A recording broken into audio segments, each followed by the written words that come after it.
여러분 안녕하십니까? 뉴스라이브 문을 엽니다. 탁한 공기가 하늘은 막아도 이 봄이 오는 기운까지 막을 수는 없나 봅니다. 개구리가 뛰쳐나온다는 경칩이지만 코를 막고 다시 들어갈 것 같은 날씨입니다. 이미 서울시 교육청은 각 학교에 야외 활동을 전면 금지하는 지침을 내려놓은 상태입니다. 결국 한유총은 교육청의 설립 허가 취소 수순을 밟게 됐습니다. 오늘 이 소식 살펴봅니다. 3월 6일 뉴스라이브 지금부터 시작합니다. 오늘의 헤드라인입니다. 송파구의회 임시회기관 중 한 의원이 동료 의원에게 의사봉을 휘둘렀다는 주장이 제기됐습니다. 서울시 교육청이 유치원 개학 연기를 주도한 한유총에 대해 설립 허가 취소 절차에 들어갔습니다. 공익을 해하는 행동이었다는 이유입니다. 고등학생들이 원하는 과목을 선택할 수 있는 고교 학점제가 2022년 시행을 앞두고 서울시 교육청이 올해부터 시범 운영에 들어갑니다. 어제 저녁 광진교에서 60대 남성이 물에 뛰어들었습니다. 소방대원에게 구조돼 병원으로 옮겨졌고 생명에는 지장이 없는 것으로 알려졌습니다.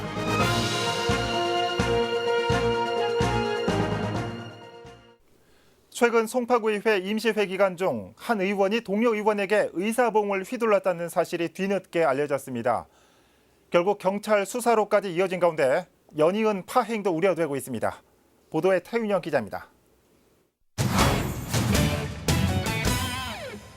어수선한 본회의장에 한 의원이 의회 규칙을 읽어 내려갑니다.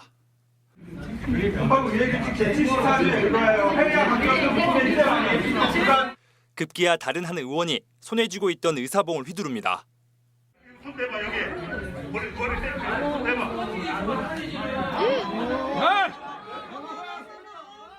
이후에도 논쟁이 계속되고 결국 고성과 함께 몸싸움으로까지 번집니다. 지난달 열린 송파구의회 본회의에서 벌어진 일입니다. 이 일로 김정환 송파구 의원은 이배철 의원을 특수폭행 혐의로 고소했습니다. 김 의원은 현수막 농성을 벌이던 자유한국당 측에 항의하는 과정에서 위협과 함께 이 의원이 자신의 팔을 의사봉으로 가격했다고 주장했습니다. 하지만 이배철 의원은 되려 자신이 폭행당했다며 맞고소하겠다고 밝혔습니다. 당시 김 의원이 먼저 손으로 가슴을 쳤고 의사봉을 뺏기지 않으려는 동작에서 의사봉이 위아래로 흔들렸다고 반박했습니다. 폭행 시비는 본회의 전날 의장 직권으로 상정된 상임위원회 위원 개선에 건에 한국당 측이 반발하면서 불거졌습니다. 해당 안건은 행정보건위원회에 민주당 의원 1명을 증언하는 내용을 담고 있습니다. 결국 한국당은 성명서를 통해 의회 민주주의의 말살을 중단하라고 꼬집었습니다. 일단 송파구의회는 의장과 부의장을 중심으로 한 소통 창구를 만들어 관련 문제를 해결한다는 방침입니다. 하지만 의원 간 폭행 시비가 소송전으로 번질 가능성이 있어 다음 달 예정된 임시회까지 갈등이 이어질 수도 있습니다. 소통과 협치를 내세웠던 8대 송파구회가 새해 첫 임시회부터 동료 의원 간 폭행 시비 등 각종 논란으로 얼룩지고 있습니다. 딜라이브 서울 경기 케이블 TV 태윤영입니다.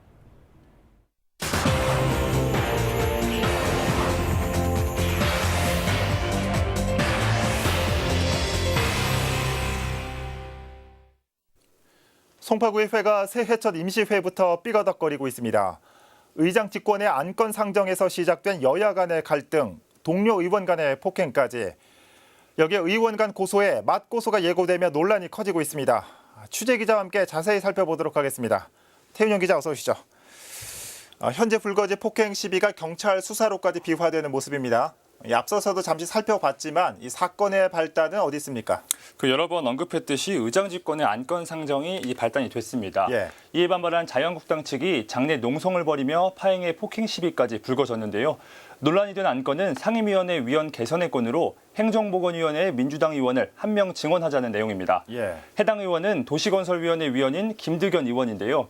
지난해 7월 재정복지위원회에서 도시건설위원회로 한 차례 상임위를 변경한 적이 있습니다. 네. 우선 안건이 통과되면 도시건설위의 민주당과 한국당 의원 비율은 기존 6대3에서 민주당 5대3으로 변경되고 예. 기존 4대4였던 행정보건위는 민주당 의원이 5명, 이 한국당 의원이 4명이 자리하게 됩니다. 예. 결국 행정보건위에 민주당 의원이 더 많아지는 셈입니다. 예.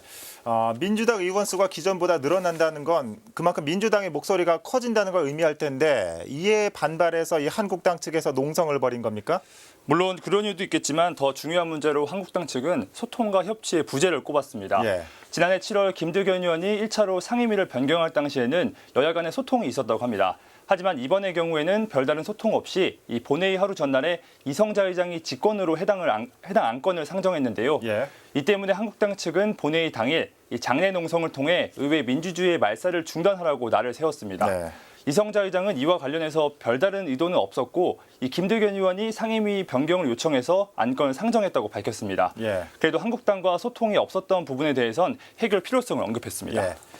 이 밖에도 다른 안건에는 문제가 없었습니까? 그 자유한국당 측이 성명서를 통해 비판한 것이 바로 의장 직권의 안건 상정이었습니다. 네. 하지만 이외에도 학교 체육시설 사용료 지원과 관련된 조례안이 영향을 미친 것으로 알려졌는데요. 생활체육단체가 학교 시설을 사용하면서 이 자치구로부터 지원을 받게 하자는 게 이 안건의 골자입니다. 예. 더불어민주당 김호재 의원이 구상한 조례안인데 특정 체육단체가 혜택을 볼 수 있다는 이유로 해당 상임위에서 부결된 바 있습니다. 그렇지만 김호재 의원은 제적 의석수 3분의 1의 동의를 받으면 본회의의 의원 직권으로 상정할 수 있다는 지방자치법을 근거로 당일 본회의에 상정했습니다. 예. 이에 한국당은 상임위 의견을 무시했다며 반발했고요. 결국 결론적으로 이제 의장이 상정한 안건과 방금 언급한 학교 체육시설 관련 안건을 철회하지 않는 이상 이 농성을 이어간다는 게 현재 한국당의 입장이라고 말할 수 있겠습니다. 예. 결국 여야 간의 소통 부재가 원인이라고 볼 수 있을 것 같은데 의회 차원에서는 어떤 계획을 갖고 있습니까? 일단 송파구의회는 의장과 부의장을 중심으로 한 이 소통 창구를 꾸려서 관련 문제를 해결해 나갈 방침입니다. 예. 이 다음 달 10일 예정된 그 일정까지 여야의 합의가 이루어질지 계속해서 지켜봐야 할 것 같습니다. 예. 자, 이 송파구의회가 각종 논란으로 시끄럽습니다. 어떻게 봉합될지 관심을 가지고 지켜봐야겠습니다. 태 기자 잘 들었습니다.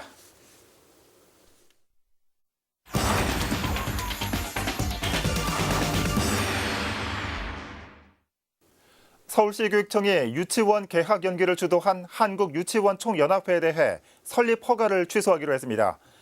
취재기자 전화 연결해서 자세히 들어보겠습니다. 천성 기자. 네, 서울시 교육청에 나와 있습니다. 네. 시교육청이 한유총에 대해 설립 허가 취소 결정을 했죠. 네, 맞습니다. 그러니까 지난 4일입니다. 개학 연기 첫날이죠. 서울시 교육청이 한유총의 설립 허가를 취소하겠다고 입장을 밝혔습니다. 예. 이후 2시간 뒤 한유총은 개학 연기를 전격 철회했지만 시교육청은 예정대로 한유총에 대해 설립 허가 취소를 결정했습니다. 어제 오후 3시 조현 서울시 교육감은 이를 공식화했는데요. 예. 기자회견을 통해 한유총의 설립 허가 취소를 결정했고 관련 절차를 진행하고 있다고 밝혔습니다. 네. 이 개학 연기 투쟁이 하루 만에 마무리됐는데도 이 서울시 교육청의 입장은 변함이 없었나 봅니다. 네, 시교육청은 한유총의 개학 연기 투쟁에 대해 공익을 해하는 행위다라고 간주했습니다. 예. 민법 제38조를 적용해 책임을 묻겠다는 건데요. 민법 제38조는 법인이 목적 이외의 사업을 하거나 기타 공익을 해하는 행위를 했을 경우 주무관청은 그 허가를 취소할 수 있다고 규정하고 있습니다. 교육청은 이미 사전에 개학 연기 철회를 요구했지만 서울을 포함해 전국 239개 유치원이 개학을 연기하는 사상 초유의 사태가 발생했고 이는 곧 공익을 해치는 사실행위다라고 설명을 했습니다. 예. 덧붙여 조희연 교육감은 어제 기자회견에서 마음이 무겁다. 그러나 이제 국민들은 사립 유치원에 대한 교육기관으로서의 정체성을 주문하고 있고 사립 유치원이 거듭날 것을 요구하고 있다며 소회를 밝혔습니다. 네. 일단 교육청의 강경한 입장은 확인을 했고요. 앞으로 과정은 어떻게 됩니까? 네, 교육청은 어제 기자회견에 앞서 한유총의 설립 허가 취소 예고 통지를 벌써 했습니다. 예. 이후 청문이 진행되는데요. 현재는 청문을 주재할 주재자를 선정하고 있다고 밝혔습니다. 청문이 종결되면 설립 허가 취소 결정이 되고 법인 해산 등기가 나게 됩니다. 교육청은 최종적으로 설립 허가 취소까지 약 한 달 정도 소요될 것으로 예상하고 있습니다. 네, 그렇군요. 자, 마지막으로 한유총 입장에서는 설립 허가 취소 전후가 어떻게 달라집니까? 네, 중요한 부분인데요. 법인 설립 허가가 취소될 경우 대표성 있는 단체로서의 활동이 불가능해집니다. 예. 쉽게 말해 친목단체가 되는 형태입니다. 교육단체 협의 대상에서 참여가 어려워지고요. 또 국가에서 진행하는 참여사업과 공모사업 자격 등도 박탈하게 됩니다. 지금까지 서울시 교육청에서 전해드렸습니다. 네, 천서영 기자 잘 들었습니다. 이 정부와의 대화를 요구하면서 학부모의 목소리에는 귀를 막은 결과가 나타나고 있습니다. 서울시 교육청 연결해봤습니다.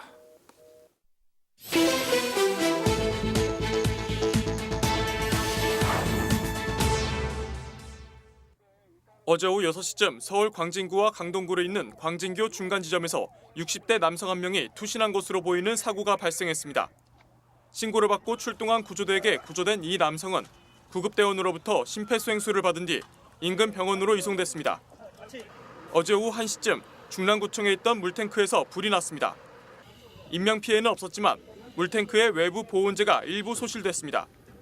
소방당국은 물탱크를 해체하던 중 절단기에서 발생한 불꽃으로 인해 불이 난 것으로 보고 있습니다. 뉴스라이브 사건 사고였습니다.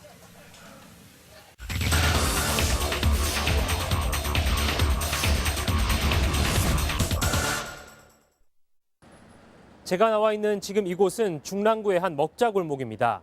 지난 2015년부터 구는 이곳을 문화의 거리로 조성하는 사업을 진행했습니다. 현재 모든 사업은 완료됐는데요. 거리는 어떻게 바뀌었고 현장의 반응은 어떨까요? 이번 와디슈에서 알아봅니다. 중랑구 용마산로 115길, 맛솜씨길이라는 이름이 붙여진 거리로 665m의 거리를 따라 수십여 곳의 식당이 들어서 있습니다. 구는 지난 2015년부터 이곳을 일명 문화의 거리로 조성하기 위해 나섰습니다. 이에 같은 해 10월 맛솜씨길 특화거리 조성 TF팀까지 구성했습니다.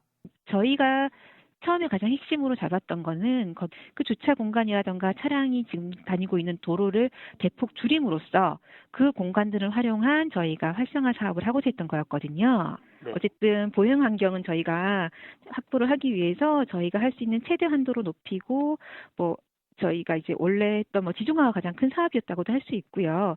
문화의 거리 조성 사업에 투입된 예산은 50억 8,400만 원, 경관 개선 사업에 10억 원, 보행 환경 개선에 3억 7,500만 원, 전선 지중화 사업에 37억 원 가량이 투입됐습니다. 지난 2017년부터 하수관로 정비 공사와 지중화 공사, 보도와 차도 정비 공사가 순차적으로 진행됐고 LED 조명 공사를 끝으로 현재는 모든 공사가 완료된 상황입니다. 하지만 인근 상인들 사이에선 문화의 거리 조성 사업에 대한 불만의 목소리가 높습니다. 애초 계획대로 사업이 진행되지 못한 점을 이유로 들었습니다. 문화의 거리로 이름을 붙이고 시작한 특화 거리임에도 불구하고 그에 걸맞지 않게 단순히 환경 개선에만 그쳤다는 평가입니다. 애당초 구청이 이렇게 한다고 했을 때 조형물 꾸미고 굴곡자로 해서 포켓 주차를 하고 조형물 꾸미고 한다는 식으로 그런 사업이 됐었으면, 그렇게 추진이 됐으면 일반 사람들이 봤을 때도 바뀌었구나, 특화거리가 됐구나, 뭐가 이제 했는데 그런 거는 없이 보도환경 개선 사업, 지중화 보도환경 개선 사업으로 바뀌고 나니까 일반 소비자들이나 우리 솔직히 장사하는 사람들도 느끼지는 못하거든요. 그러다 보니까는 더 상권이 활성화되지도 않았고. 구는 당초 이 거리 주요 거점에 다양한 휴게시설과 상징시설물 그리고 문화공간 등을 조성해 맛과 멋이 어우러진 문화의 거리로 조성할 계획이었습니다. 하지만 이 거리가 맛솜씨길임을 알 수 있는 상징시설물은 제 뒤로 보이는 안내 간판이 전부입니다. 거리 활성화를 위해 계획됐던 맛지도 제작을 비롯해 문화행사나 공연 역시 진행되지 못했습니다. 상인들은 사업 진행 당시 사업의 성공을 위해선 구청과 상인, 건물주가 함께 참여하는 것이 중요하다며 상생협약서와 건물주의 참여 등을 구청에 요청했습니다. 하지만 상인과 건물주 등의 이해관계가 엇갈리면서 합의점을 찾기가 힘들었습니다. 문화공간을 조성할 만한 마땅한 부지 확보도 어렵게 되며 결국 사업은 환경정비 수준으로 축소될 수밖에 없었습니다. 급하게 일 처리를 하려고 하다 보니까 사실 중간에는 문제가 좀 심각해졌었어요. 그러다 보니까는 맛솜씨길이나 우리나 서로가 준비돼도 안 된 상태다 보니까 저희들끼리도 괜히 국민들끼리도 주민들끼리도 그런 점이 좀 있었던 것 같습니다. 이왕 돈을 들이면서 할 때 그런 부분까지 그런 의견을 들으면 그래도 조명 하나라도 좀 밝게 한번 해주면 그 가게도 좀 살고 거리가 살잖아요. 아무것도 바뀐 거 없는 정말 옛날로 다시 돌아가는, 실제로 만들고자 했던 맛솜씨길이나 문화의 거리가 절대로 조성되지 않아서 그런 목적에 맞지 않아서 어떻게 보면 정말 맛솜씨길이나 문화의 거리가 아닌 옛날 그대로 식당가로 환경 정비한 수준밖에 되지 않았다는 어떻게 보면 실패한 사업의 한 부분입니다. 구 역시 문화의 거리 조성 측면에서는 아쉬움이 남는다는 입장입니다.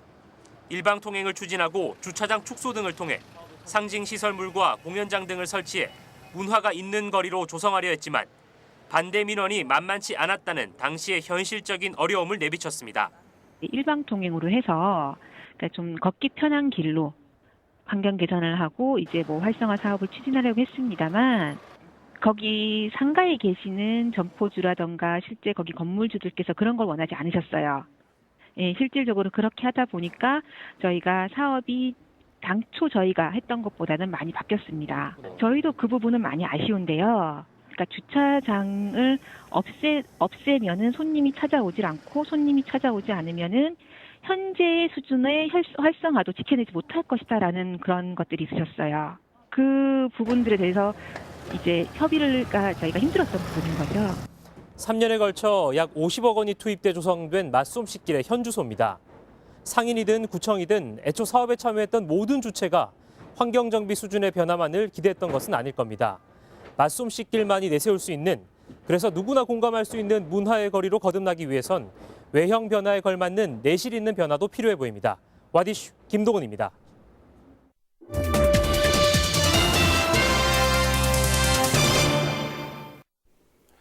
고등학생들이 원하는 과목을 수강 신청해 듣는 고교 학점제. 오늘 2022년 시행을 앞두고 있는 가운데 서울시가 서울형 고교 학점제 운영 계획을 발표했습니다. 고교 학점제에 앞서 시범적으로 운영하는 프로그램입니다. 자세한 내용 전해드립니다. 서울시 교육청이 서울형 고교 학점제 운영 계획을 발표했습니다. 핵심은 학생들의 과목 선택권 확대. 현재 시행되고 있는 개방형 선택교육 과정을 올해 230개 모든 고등학교에 적용하고 단위 학교에서 개설하기 어려운 교과목을 학교 간 협력해 운영하는 연합형 선택교육 과정은 16개 권역, 46개 학교, 80개 과정으로 확대합니다. 거점 학교의 특색 있는 교과목을 개설해 인근 여러 학교의 희망 학생들이 참여하는 거점형 선택교육 과정은 10개 영역, 51개 학교에 58개 과정이 운영됩니다. 온라인으로 강좌를 듣는 온라인형 선택교육 과정은 오는 2021년까지 20개 내외 과정으로 확대 운영할 계획입니다. 학생들의 진로 연계 교육과정을 설계함으로써 어떤 자신의 미래를 열어갈 수 있는 교육과정 운영 지원을 위해 이번에 서울형 고교학점제 운영 계획을 발표했습니다. 시교육청은 서울형 고교학점제 운영을 위해 36억 원에 달하는 자체 예산도 편성했습니다. 올해 1학기 강사 채용 비용을 신청한 학교에 한해 강사비를 지원하고 2학기에도 추가 지원할 예정입니다. 2018년부터 지원해온 수강 신청 프로그램은 일선 학교에서 잘 활용될 수 있도록 컨설팅 지원도 이루어집니다. 시설이나 인력 인프라 구축에도 노력을 하고요. 가장 중요한 거는 교육 공동체의 공감과 역량을 높여주는 것이라고 생각합니다. 이에 대한 연수나 설명에 지원 자료를 지속적으로 지원하고자 합니다. 한편 시교육청은 부교육감을 단장으로 한 고교학점제 추진단을 발족할 계획. 2022년 도입될 고교학점제의 기반 조성을 위해 현장 지원 등의 노력을 할 것이라고 밝혔습니다. 딜라이브 서울 경기 케이블 TV 박용입니다. 그동안 무상급식에서 제외됐던 고등학교에도 무상급식이 시작됐습니다. 서울시와 자치구는 일단 3학년 학생들을 대상으로 무상급식을 시작했는데요. 이승로 성북구청장은 무상급식 첫날 학교를 찾아 배식 봉사에 나섰습니다. 이혜진 기자가 보도합니다.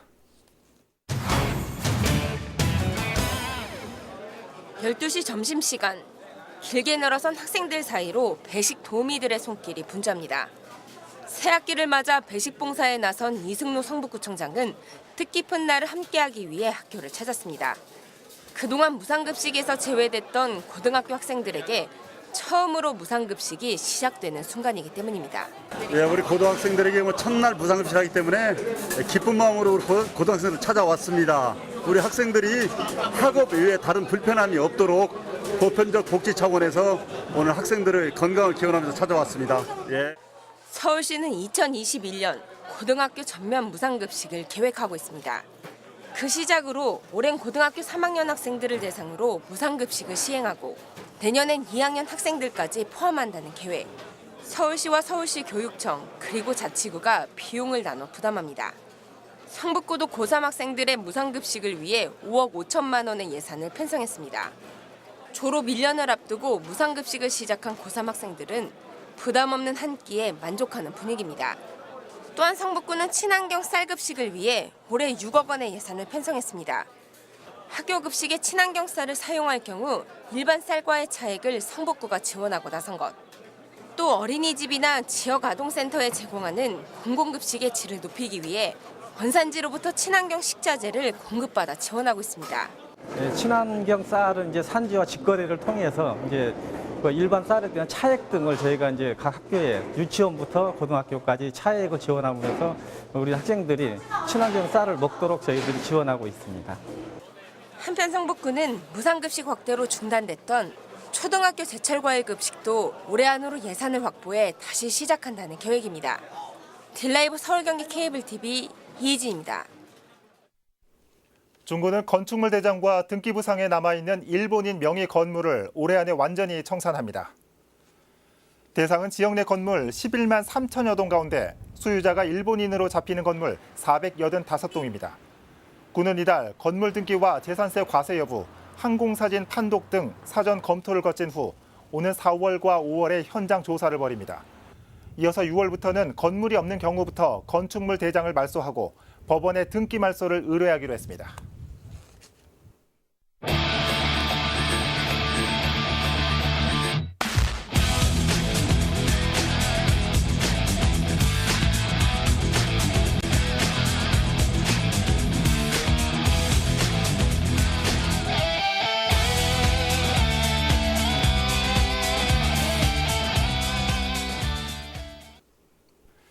지난달 28일 개학 연기를 선언한 한유총. 서울의 하늘이 잿빛으로 물들기 시작한 시점과 같습니다. 사상 초유의 미세먼지 비상저감 조치 6일차. 엿새 동안 답답했던 건 비단 하늘만이 아니었습니다. 내일은 다소 나아진다고는 하지만 서울의 공기질과 유치원을 바라보는 시선에 기대감이 사라진 건 이미 오래입니다. 뉴스라이브 마칩니다. 시청해주셔서 고맙습니다.